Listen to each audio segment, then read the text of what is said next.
welcome back to our channel. Today we will study science from class 6 and the chapter is natural resources water, पानी यानी जल. Chapter 16 है students. चलिए start करते हैं. What is liquid which forms rain and fills water, lakes, ponds and sea? What is liquid? जल एक द्रव है. Which forms rain, जो कि क्या कहता है वर्षा जिससे होती है, फिल्स वाटर लेक्स और जल से झील भर जाती हैं, पॉन्ड्स तालाब भर जाते हैं, द सी और समुद्र भर जाते हैं. Water is in the ground, भूमि में क्या है, जल है. And the air which we breathe, और वायु भी है जो हम क्या करते हैं, रेस्पिरेशन करते हैं, श्वास लेते हैं. व्हाट इज एवरीवेयर, जल हर जगह है. What is one of the most common useful substance, water जल एक ऐसा पदार्थ है जो कि एक सामान्य सा और बहुत उपयोगी पदार्थ है. अबाउट 2/3 ऑफ द अर्थ, 2/3 पृथ्वी का इज कवर्ड विद वाटर, जल से ढका हुआ. It is the most abundant, abundant प्रचुर, प्रचुर का मतलब होता है कि काफी क्वांटिटी में अवेलेबल हो. तो it is the most abundant substance on earth, पृथ्वी पर प्रचुर मात्रा में पाया जाने वाला पदार्थ है ये.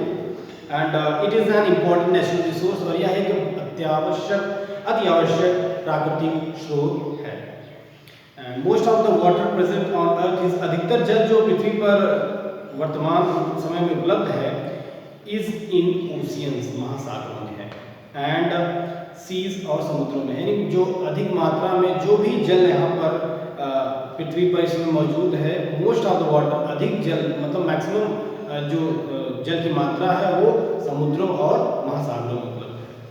This water can not be used by us, ये जल हालांकि हम लोगों द्वारा प्रयोग नहीं किया सकता, हम इन जल का प्रयोग नहीं कर सकते. रीजन दिया गया है because of its high salt content, क्योंकि इसमें जो नमक की मात्रा है वो काफ़ी अधिक है. अबाउट 2% ऑफ द वाटर, जल के तकरीबन 2% is in the form of glaciers and polar ice cap. तकरीबन 2% जल की मात्रा ग्लेशियर्स के रूप में वहाँ पर क्या है, पाया जाता है. We need water for our day to day activities, हमें जल की आवश्यकता है डे टू डे एक्टिविटीज के लिए. हैव यू एवर थॉट, क्या आपने कभी भी सोचा है, हाउ मच वाटर, कि कितना जल हम अपने दैनिक जीवन में प्रयोग कर डालते हैं. लेट्स फाइंड आउट, चलिए पता करते हैं. Drinking, cooking, bathing, brushing, washing clothes, washing utensils, mopping, gardening, in toilets and any other, बहुत सारी चीज़ें. तो इसमें अमाउंट ऑफ वाटर कितना यूज हुआ ये फिल करना है, ये तो अलग बात होगी, लेकिन यूज कहाँ कहाँ होता है ये बताएंगे. So uses of water, cultivation, irrigation of plant, irrigation में सिंचाई, पौधों की सिंचाई में. It is used in dams to generate electricity, electricity generate करने के लिए.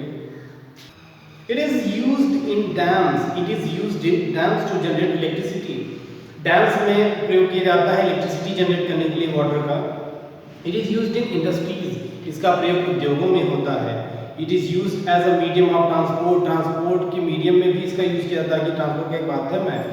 As a reservoir of sea foods, minerals and salts, minerals और सॉल्ट्स और फूड्स के लिए क्या है, रिजर्वियर का काम करता है sea foods, minerals and salts.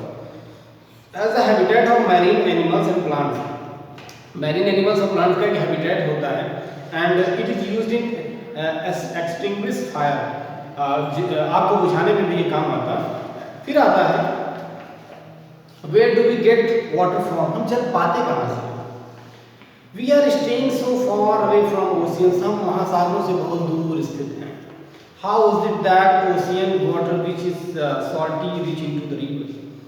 We are staying so far from oceans, हम महासागरों से बहुत दूर स्थित हैं. So how is that ocean water which is salty reach into the river. तो ये जो महासागरों का जल है ये नदियों तक पहुँचता कैसे है, पॉन्ड्स तक कैसे पहुंचता है, लेक्स तक कैसे पहुंचता है, तालाबों तक, झीलों तक पहुंचता कैसे है, आखिर this is the question. And that waters, rivers, ponds and lakes which supply water is not सैलिन.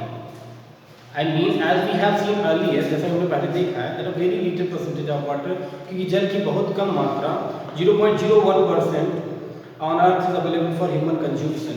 मनुष्यों के जल ग्रहण के लिए क्या बना है, ये 0.01% जल है. We get water from wells, tubewells, rivers and ponds. People in the cities get water from taps. शहरों में जो सिटीज लोग हैं वो टैप से जल प्राप्त करते हैं. How does the water reach the taps, taps तक वाटर पहुंचता कैसे है? The water in the taps is also drawn from lake और रिवर, वो भी किसी लेक या रिवर के माध्यम से वहां पहुंचता है। और water are some rivers pond lakes and wells. फिर आता है वाटर साइकिल, ये बहुत ध्यान से सुनिएगा, बहुत इंपॉर्टेंट है।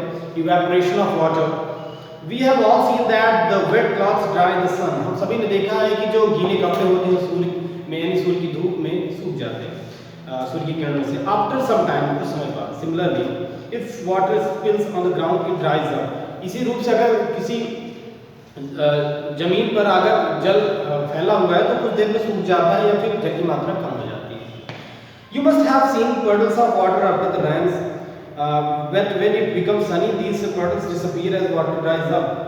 बहुत सारे जल को आपने धूप पे देखा होगा कि जब धूप निकलती है तब वो सूख जाता है या फिर अदृश्य हो जाता है। Where does this water go, ये जल जाता कहाँ है आखिर? This is because when water is heated, या ऐसा इसलिए होता है क्योंकि जब जल गर्म होता है it changes into water vapor, ये वाटर वेपर में चेंज हो जाता है। A gases form, water vapour मतलब है गैस फॉर्म में, स्टीम के फॉर्म में चेंज होता है। This process known as evaporation, इस प्रक्रिया को इवेपोरेशन के नाम से जाना जाता है। इवेपोरेटर क्या है? डिसअपियरिंग ऑफ वाटर को बताया गया है इवेपोरेटर के टॉपिक से। The water in the bowl which was kept in the sun rises up faster than the one kept in shade. The water in the bowl kept in shade also disappear after some time.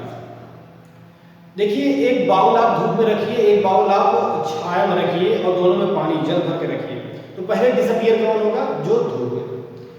Why does it happen? ऐसे क्यों होता है? Does the heat of the sunlight also reaches it? क्या सूर्य का प्रकाश वहां तक भी पहुंचता है जहां पर छाया है? Evaporation takes place at all places. Evaporation हर स्थानों पर होता है, चाहे सूर्य की किरणें उस पर पड़ रही हो, evaporation हो पा रहा हो या फिर नहीं हो पा रहा। Evaporation तो होता ही है चाहे वो छाया हो या धूप हो। This is because during the day time, ऐसा इसलिए होता है क्योंकि दिन के दौरान the air around us gets heated up, कि जो हमारे चारों ओर हवा है वो गर्म हो जाती है। This warm air provides heat for the water, ये जो गर्म हवा है ये जल के लिए क्या होती है? हीट प्रदान करती है। To evaporate in the sun, जहाँ छाया है वहाँ भी गर्मी पहुँचती है, वो हवा के माध्यम से पहुँचती है। हवा में भी गर्मी और ठंडी पाई जाती है। अगर जो हवा है उसमें जल की मात्रा है तो वो शीतलता होती है, थोड़ा बहुत उसमें नमी सी होती है, तो वहाँ पर माहौल ठंडा सा होता है। जैसे बारिश होती है उसके बाद हवाएं ठंडी चलने लगती है, धूप होती है तो लू चलने लगती है, गर्म हवाएं, तो हवाओं में भी हीट पाया जाता है। तो वो जो टेम्परेचर है छाया में भी जाता है हवाओं के माध्यम से और जल को गर्म कर देता है, तो वहाँ भी इवेपोरेशन प्रोसेस कंटिन्यू होता रहता है। फिर आता है loss of water by plants.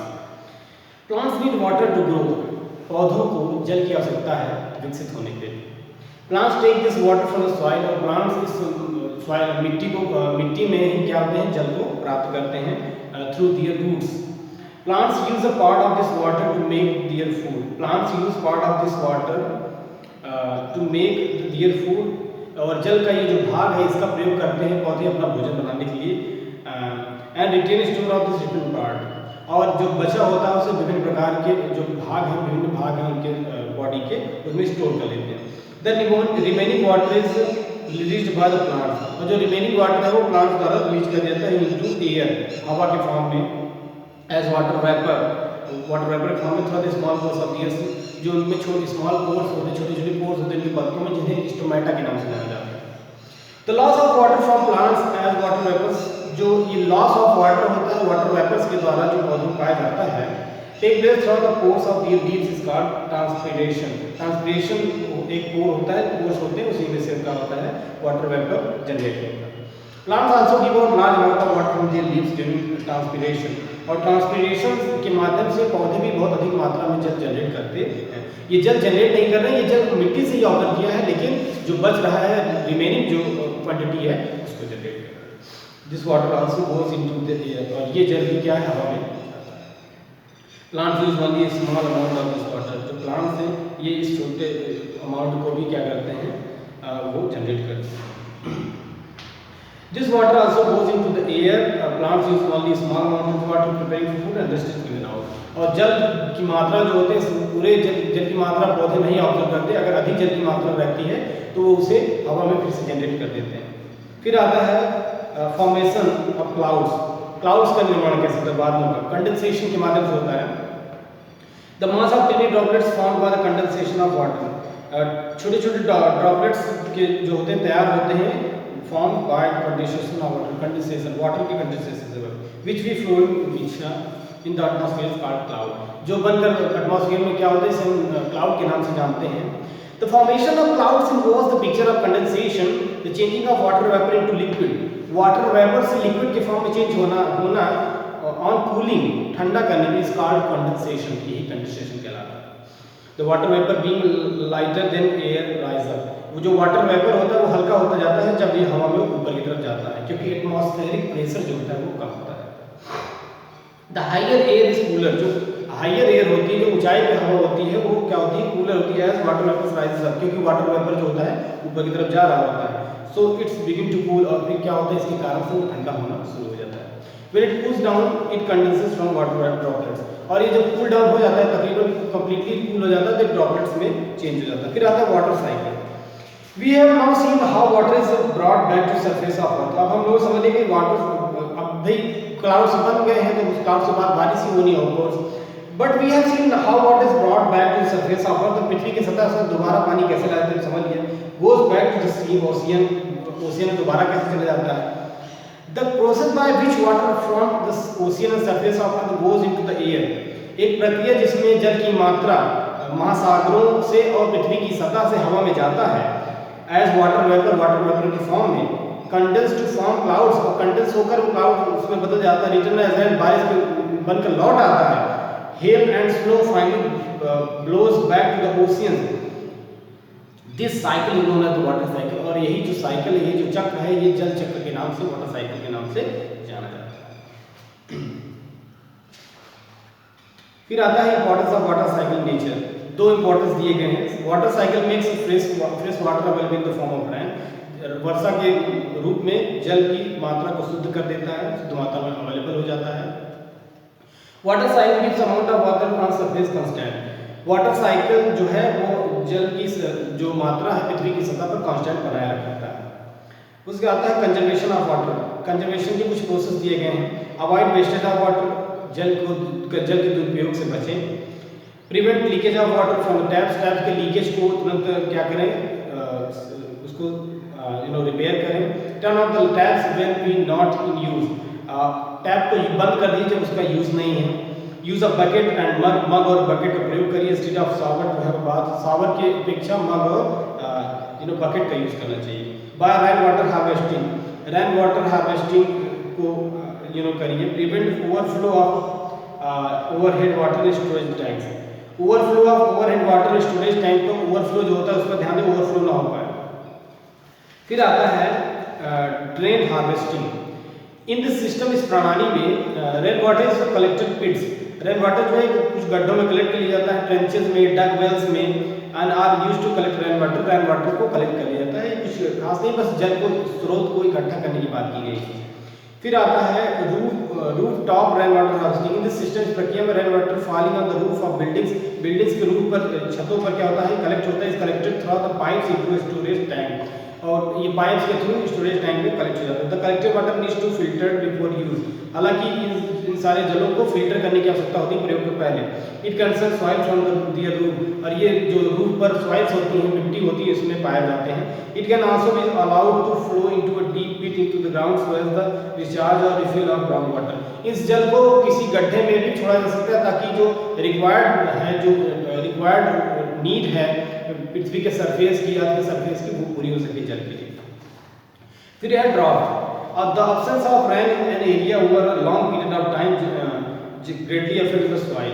जब जल की बहुत अधिक मात्रा किसी एक क्षेत्र में बहुत लंबे समय तक जल की मात्रा नहीं अवेलेबल रहती, कमी होती है जल की, तो इसका प्रभाव सीधा सीधा सॉइल पे, मिट्टी पे, प्लांट्स यानी पौधों पे, एनिमल्स यानी जानवरों पे, और ह्यूमन्स यानी मनुष्य पे पड़ता है।